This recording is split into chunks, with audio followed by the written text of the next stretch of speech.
Hello guys! Hello! This is for Pisces. Welcome dito sa aking channel, Kapalaran 888 Pisces. Alamin natin Pisces kung anong financial happenings ang posibleng mangyari sa'yo sa buong taon ng 2026. So, this is in general in terms of money. So, titingnan natin ano ba ang mga financial plans, dreams, or anything na related sa pera or pagkakaperahan.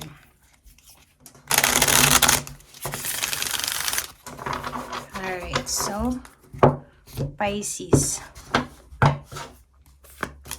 Okay, first card natin is Eight of Cups. I hope na makaresonate kayo.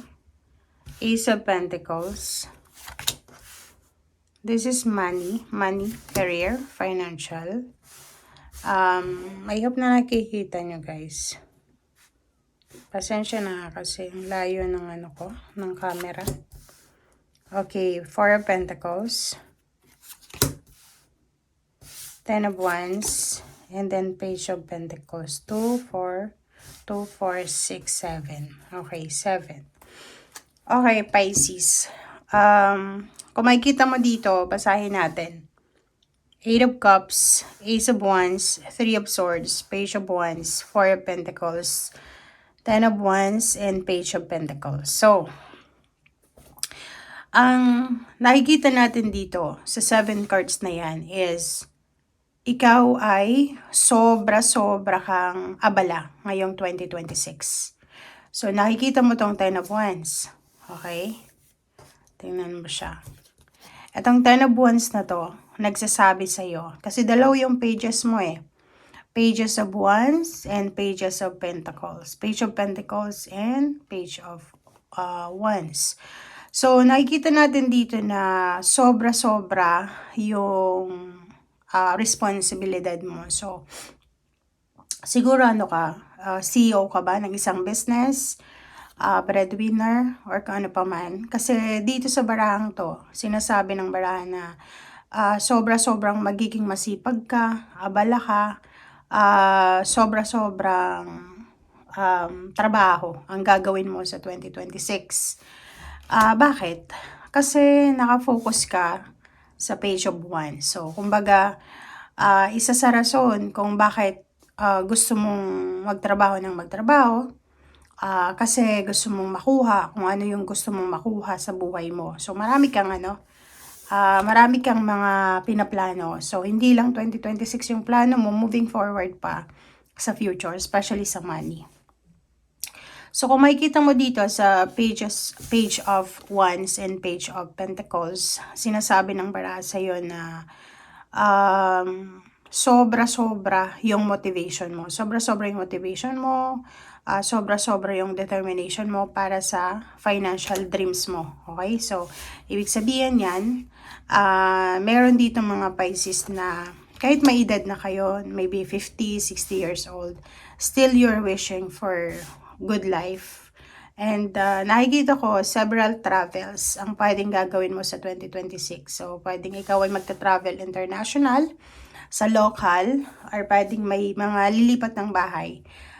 There's a possibility ng paglipat ng bahay, pagbabago ng mga equipments ng cars nyo, kung may mga sasakyan kayo, pagbabago ng pintura ng bahay. So, you are letting go. Eight of Cups, you're letting go of the past and moving on ka na para sa future. So, ibig sabihin, lahat ng updated na source of income, papasukin mo yan. So, nakafocus ka sa media, social media, okay, parang gano'n, nakafocus ka sa social media, sa internet, sa artificial intelligence, parang gano'n.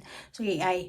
So, sinasabi ng baraha sa'yo dito na wala kang oras para sa kung ano man na drama, toxicity, kasi may heartbreak dito, but there's a clarity or creativity. Ibig sabihin, well, sa emotion, this year of 2026, wala kang masyadong iisipin sa emotion. Na like for example, kahit na magkaroon ka ng problema sa relationship, sa family, sa mga kapamilya, kaibigan, wala kang pakialam. Kumbaga, okay, makikinig ka, but you just let go. Kasi nakafocus ka, excited ka sa blessings mo. Excited ka kasi ang daming blessings.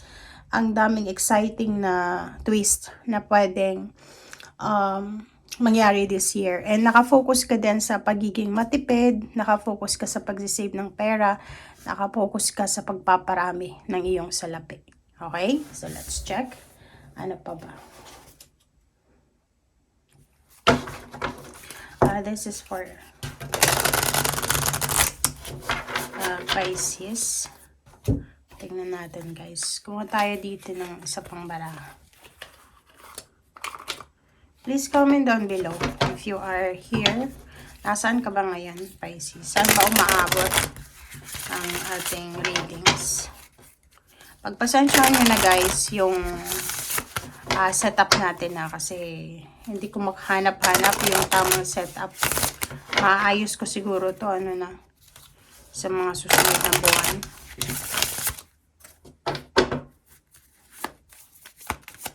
Okay.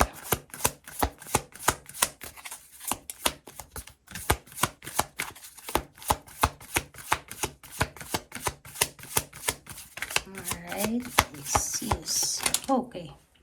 Lighten your load. Wow. So, sa year 2026, since nasa Ten of Wands ka, so maybe marami kang responsibilidad. Yun lang, ang advice sa'yo ng iyong mga baraha is you need to lighten your load. Medyo huwag tayong maging workaholic. Yun lang. Lighten your load. Mag-ingat tayo sa sobrang responsibilidad, sobrang trabaho, or kung ano pa man.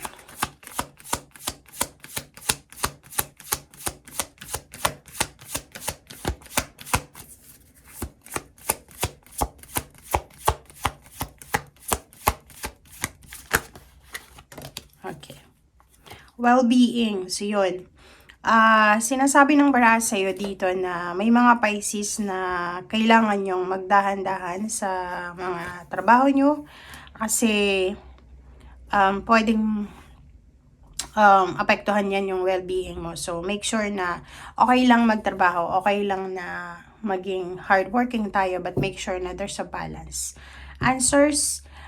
So, since hinahanap natin dito is pera, trabaho. So, may mga mga questions ka regarding sa money. May mga kasagutan ka sa financial problems mo sa taong ito. And sa ilalim niya, there's a financial health. So, sinasabi ng baraha sa'yo na there's a financial health recovery na makukuha ka. And sa ilalim pa din, protection. So, ibig sabihin, you are protected. Okay? You are protected sa kung ano man yan na gusto mong gawin. Okay?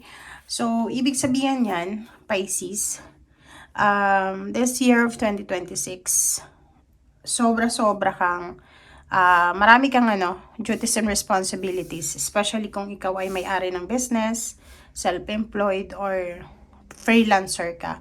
But yun na nga, sabi ng baraha sa'yo, make sure daw na wag nating papapabayaan yung sarili natin. Okay? Pero yung maganda dito is mahahanap mo yung kasagutan sa mga katanungan mo financially. Like for example, if you're waiting for promotion, salary increase, ganyan. Okay. Pardon. Ay, sorry. Okay. Last card natin, guys, is Scarab.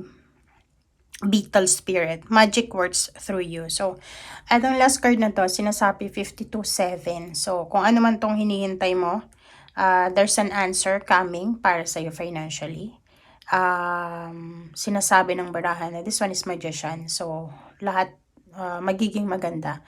Lahat ng hahawakan mo this 2026, it will turns out positive money. So, para siyang Midas touch. 'Di ba? Pag Midas touch, pag hinahawakan niya, touch lang ng ganun, tsuk, pera na. So, ikaw ganyan. Okay? So, sinasabi ng baraha sa'yo na prepare yourself kasi ang dami-daming blessings, ang dami-daming magic, unexpected and expected magic or blessings ang posibleng parating sa'yo. internationally, ang daming opportunities. So, kung ikaw ay nasa ibang bansa, gusto mong lumipat ng iba pang bansa, kontinente, this year of 2026 is the year na kailangan mong gawin yon. And doon sa mga taong nasa Pilipinas, sa mga Pisces na nasa Pilipinas kayo, kahit nasa Pilipinas ka, asenso ka. Okay? Kasi this year, mahanap mo yung inspiration mo. Punong-puno ka ng motivation eh. Magdo-double time ka. But yun na nga, make sure na balance tayo. Okay? May time tayo sa sarili and may time tayo sa trabaho or sa goals natin. Ang pinaka-positive dito is marami kang maiipon na pera this year. Kasi yun yung focus mo eh, mag-ipon ng pera, magtrabaho, mag-ipon, mag-invest, parang ganun. So, congratulations sa mga Pisces. Bye!